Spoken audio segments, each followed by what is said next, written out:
কোণে সাজে স্রোতের এক ঝলক দেখার জন্য সার্থকের যেন আর তর সইছে না। হ্যাঁ বন্ধুরা, ভিডিওতে লাইক দিয়ে দেখতে থাকুন। পুরোহিত মশাই ছাদনা তলায় রাইয়ের বৌমনিকে ডেকে বলতে থাকে যে মা এবার তো বিয়েটা শুরু করতে হবে, নয়তোবা লগ্ন পেরিয়ে যাচ্ছে। তখন এই কথা বলা মাত্র রাইয়ের বৌমনি বলতে থাকে যে সার্থক এবার বরঞ্চ তুমি মণ্ডপে চলে যাও, কারণ বিয়েটা আমাদেরকে শুরু করতে হবে। তখন এই কথা বলা মাত্র সার্থকের বাবা বলতে থাকে ওর মায়ের কথা মনে করে যে দেখছো তো তুমি তুমি দূর থেকে নিশ্চয়ই তোমার ছেলে এবং ছেলের বউকে মন থেকে অনেক বেশি আশীর্বাদ করছে, তুমি এরকম করে আশীর্বাদ করো যাতে ওদের এই সম্পর্কটা এরকম চিরতর অটুট থাকে। ওদিকে এই কথা বলা মাত্র সার্থকের পিসিমণি সার্থকের বাবাকে বলতে থাকে যে দাদা তুমি যে লক্ষ্মীকে বাড়িতে সার্থকের জন্য নিয়ে আসতে চলেছো, সেই লক্ষ্মী আর যাই হোক না কেন কোনোদিনও তোমার ভরসা ভাঙবে না, এতটুকু অন্তত তুমি নিশ্চিন্তে থাকতে পারো। তখন এই কথা বলা মাত্র সার্থকের বাবা বলতে থাকে যে আমি চিন্তিত শুধুমাত্র সার্থককে নিয়ে, যে কি এই ছেলেটা আর যাই হোক না কেন আমার মেয়েটার আশা অনুযায়ী যদি না উত্তীর্ণ হতে পারে তাহলে তো আমি আমার মেয়ের সামনে গিয়ে দাঁড়াতে পারবো না বাবা হিসেবে। ওদিকে এই কথা বলা মাত্র স্রোতকে যখন পান পাতার আড়ালে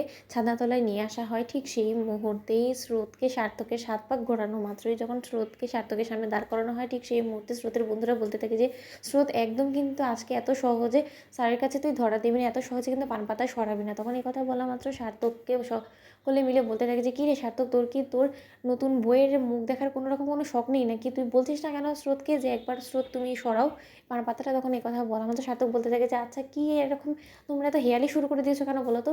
দুদিন আগে তো যেই মেয়েটাকে দেখেছি সেই মেয়েটাই তো আমার সামনে দাঁড়িয়েছে, তাই না? এতে তো আর ব্যতিক্রম কোনো কিছু না, তাহলে ওকে দেখার জন্য আমি এতটা উত্তেজিত হয়ে কেন পড়বো বলো তো?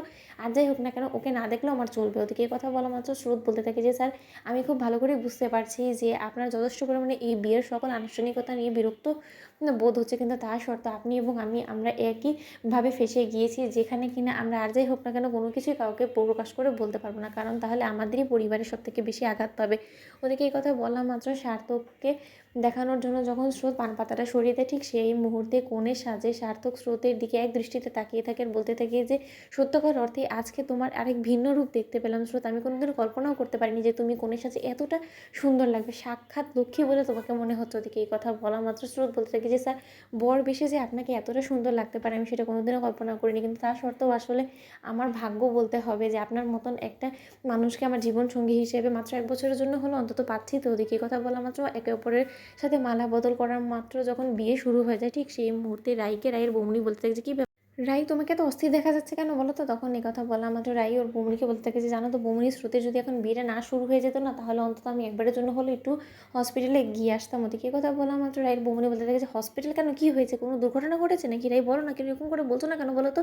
তখন এই কথা বলা মাত্র রাই বলতে থাকে যে কোয়েল নাকি বাথরুমে পা পিছলে পড়ে গেছে, আর সেটা ভেবে আমার গা হাত পা ঠান্ডা হয়ে আসছে। তো বন্ধুরা ভিডিওটি ভালো লাগলে লাইক কমেন্ট শেয়ার করে সাবস্ক্রাইব করতে ভুলো না।